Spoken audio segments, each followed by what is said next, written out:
No, that war went on the whole time, actually. That went from Right. 1914 to 1918. And that was in particular a very difficult campaign for many different reasons, and actually probably opposite to the Western Front. So the Western Front was cold, wet, trenches, Yeah. water, lice, freezing cold. But Mesopotamia was like the opposite. It was 120 degrees, heat stroke, and sand, dust, flies, everything. The worst. There is actually a letter that actually says that someone who had been on the Western Front and actually would want to prefer the Western Front to Mesopotamia in terms of a place to fight because it's that bad. Um, and yeah, so I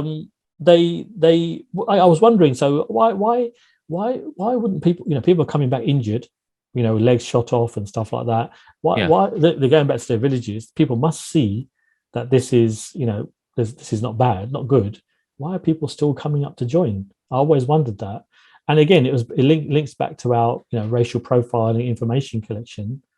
They apart from using those tactics, there were other tactics for recruitment. So I should mention, obviously, there were generational, families who wanted to fight, and they went on Yeah. their own Yeah. accord, and there were volunteers. There's no doubting that, but there was also coercive tactics used, and that runs throughout the Sikh letters that come Which type home. of tactics? So there was the Governor General, for example, of the Punjab at that time was somebody called Sir Michael O'Dwyer. Now you may know that name. He is the man who Udham Singh shot dead in London. Yeah. So he was the Governor General of the Punjab during the First World War, and he used to have these massive rallies, or darbars they were called at the time, but we'd call them rallies in modern times. And Mm. effectively, he used to shout stats at people. Your community's done this. That community's done more. You need to come forward. Your gurus said that you should fight with the British, that type of stuff. Using any tactic he could to get recruitment numbers up. That caste has done better than your caste. This area has done better than your area. That type of stuff. And that went Jesus. out for Okay. years. That went on for years. Comparing And districts as well.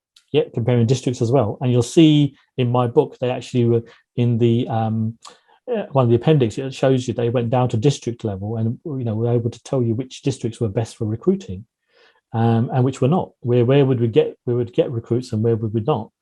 And that was another tactic they used. They also used village officials. So you probably heard the word zamindar and lumbardar. These like sort of officials or leaders of villages. And what Hmm. they do, the deputy commissioners of these districts, they'd give them targets. So you need to get A 15 quota. quota is a good word. You need to get this many, people to come and sign up, or you're going to lose your post as the official of that village. And there's Mm. actually a letter in the book which I got, which is from a Sikh lumbardar, and he Hmm. says, firstly, my whole family's just died, and this guy, the deputy commissioner, is forcing me to get these recruits. I don't know where I'm going to get them from, and he's giving me a date by which I used to get them. I'm Other, surprised they let that letter through, considering it well, this speaks is badly about the British Empire. that's a really interesting point. Actually, I think what happened at the beginning of the censorship, they were very strong. They even redacted names, so they wouldn't have the name on there. But later on, as things got more lax, they still recorded them. Some letters didn't get through, but these kind of letters did. They were where they were talking about troop movements and anything that's really would be detrimental to British pride. Maybe didn't get through. The letters do say whether they passed or not. The vast majority were passed and let through, but sometimes they may take out bits of them. Yeah, and it is what that has allowed us to do is to get the understanding of the feeling of the troops during this period, and obviously that was quite lucky for us. So they had the other two things I should mention during the war years in the Punjab. There was a plague, and a plague which I think it went on between 1915 and 1916. So Hmm. people were dying on the streets. It was like bubonic plague. That's the right word. And Yep, bubonic people, plague.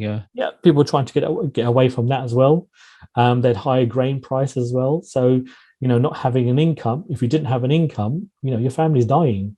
Yeah. And although the Sikh soldiers and Indian soldiers weren't paid very well, it was still a Still method of some income. Yeah. yeah, it was still some income. Yeah.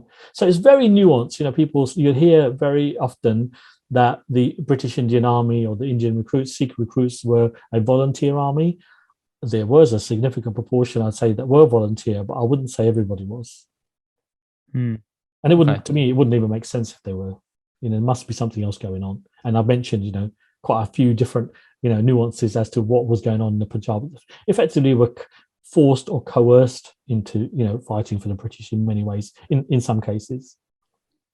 And it's actually, I should have mentioned, actually, the British wrote an official chronicle of the Punjab in the war, and even the official British chronicler in that particular book said that when a recruiting sergeant was known to be coming to a village, that village would clear out for in a 5 mile radius.